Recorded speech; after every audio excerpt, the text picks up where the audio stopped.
Hello and welcome back to another episode of Cozy Man's Sky.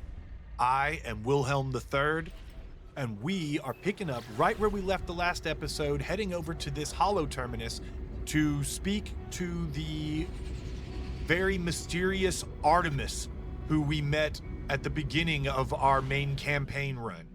I am going to try to stay focused as much as possible on pushing the main storyline, but we're not going to let any good opportunities go to waste either. There's always a random thing that comes up, and I gotta admit, I got some shiny object syndrome, y'all, that just doesn't stop.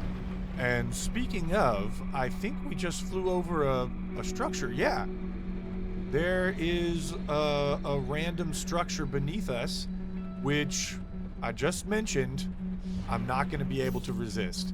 I think it's worthwhile, especially early on in our playthrough like this, to check out all the random buildings that we run into, because there's almost always a fun story element or something that we can take advantage of down here at these sites. Okay, yeah, we got the big eggs outside this one. So this is the abandoned buildings that you can find, or infested buildings. So we'll just take a peek-see in here, see what resources we can grab. And there's this horrific haunted terminal that we're gonna have to talk to as well. Full of slime. Nice, we'll just put that in my pocket. I love it. User identified, terminal now active. Unlocking data log for analysis. It looked like a wound in the world. Crimson and ragged edge, like something that once lived but was then torn asunder. I should have stayed away. Had I the sense to taste the air of this planet, I imagine it would have reeked with some kind of alien vector, but nothing could stall my curiosity. Was it dead? Where I touched it, the surface was moist and yielding. It seemed to become motile then, crawling on a mat of slow cilia, moving from me. I should have left it alone. Oh gosh, guys, have we made a mistake? Have I touched the wrong thing here?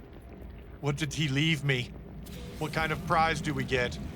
Some nanites, 122 of them. For a little bit of lore, not a bad, oh gish! Come on, down demon! Back to hell with you! Okay.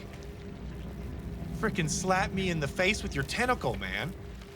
Alright, there's one other thing we can do here, which is harvest these whispering eggs. So we want to pick up these larva cores as quick as we can.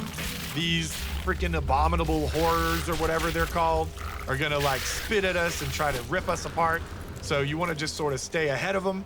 If you spend your time killing them, they literally just respawn anyway, so it's completely useless to try to kill them. You do get a creature kill if you don't want to kill, innocent animals the way I do with those missions from the stations. You can come to these, grab the larval cores, which also refine into nanites, and get your kills in while the swarm is chasing you. Kind of a double farm. They're not even hard to kill with your laser. They pop pretty easy. But you can see, you get a little bit of mordite, you get some rancid flesh. So I guess you can use that for other stuff too. But we were interested in the larva cores and then getting out of here, because we want to come up here and pop these suckers into a refiner. So I'll show you how each one of these is basically worth 50 nanites. So 3 of them is 150. I'm gonna go ahead and top this up so we do 10 in a go and show you how fast this is. Look, I'm not gonna speed this up. This is 2 seconds for 500 nanites. And then compare that to refining different kinds of slime into runaway mold, and then the runaway mold into nanites. That farm takes forever to refine. You're literally waiting for 15, 20 minutes sometimes to get any sort of decent stack out of that. And with these, it's a little more combat centered, and we're a pirate, so we're all about killing stuff. Let's go over here though and see if we can make it to the hollow terminus